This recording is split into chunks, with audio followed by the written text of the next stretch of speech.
You know, Lucifer was a beautiful angel at one time. Yeah, he was so beautiful that he was often called the bearer of light, one of God's greatest creations. But Lucifer had a problem. He no longer wanted to serve God, he wanted to rule over the kingdom of heaven.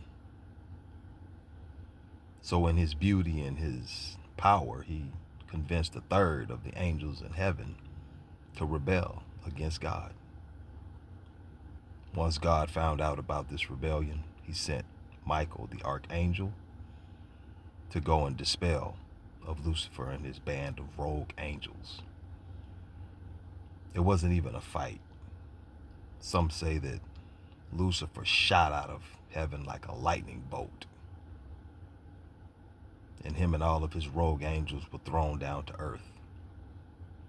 Those angels, those fallen angels, are now considered demons.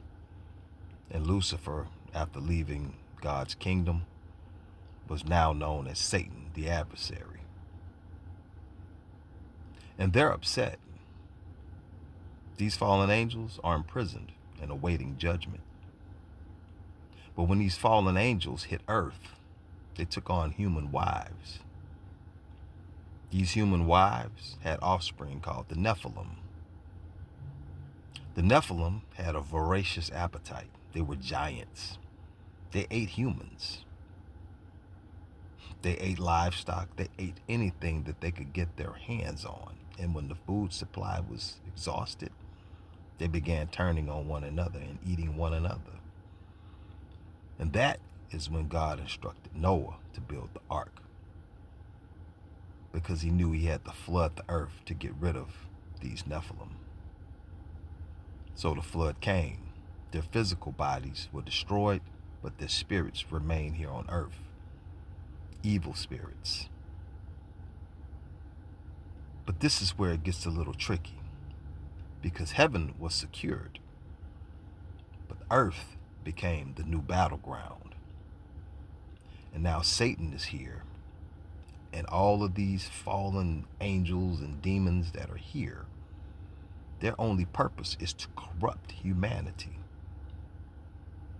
You see, God created humans in his image. And these demons know that if they can turn humanity against God, that would hurt God more than anything. Because Lucifer was jealous that God created humans in his image. And he feels basically that God loves humans more than God loves him. So now that this battleground is here, it's spiritual. We fight against principalities and powers of darkness. But I want you to understand your place here. God created earth for humans, for humanity. This is the place where you have free will. This is the place where you can make a choice to either roll with God or you can roll with Satan. The choice is up to you. But it would be wise of you to roll with the Creator. And never ever think that God is not in complete control.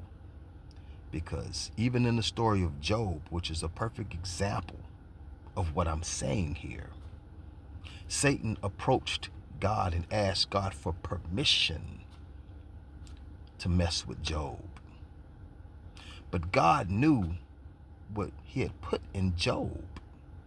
So he said, do whatever you want to Job. Just don't take his life. So then came Satan with his tricky ways. He started destroying Job's home, killed his children, stole his livestock, did all these atrocious things to Job. And Job, what did Job do? He got on his knees and started praying. Even the wise men, there was 3 wise men that walked a long distance to come see Job because they heard of his troubles. They didn't say anything to Job for 3 days, just sat with him. His own wife said, curse God and die, when the devil put boils all over his body and made him look hideous. But his wife said, curse God and die. And Job said, don't say such things. Told the same thing to the wise men. So the book of Job is a book that you might want to read. It's the oldest book of the Bible, but it explains things in clarity.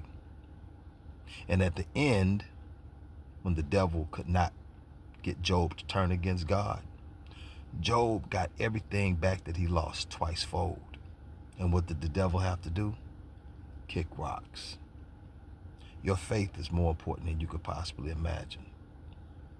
So stay strong and know that you have authority over demons through Christ. Demons have no authority here. This is your domain, and it was given to you, and you were delegated authority over this earth. Y'all remember that. Keep God number one and keep up the fight. Peace.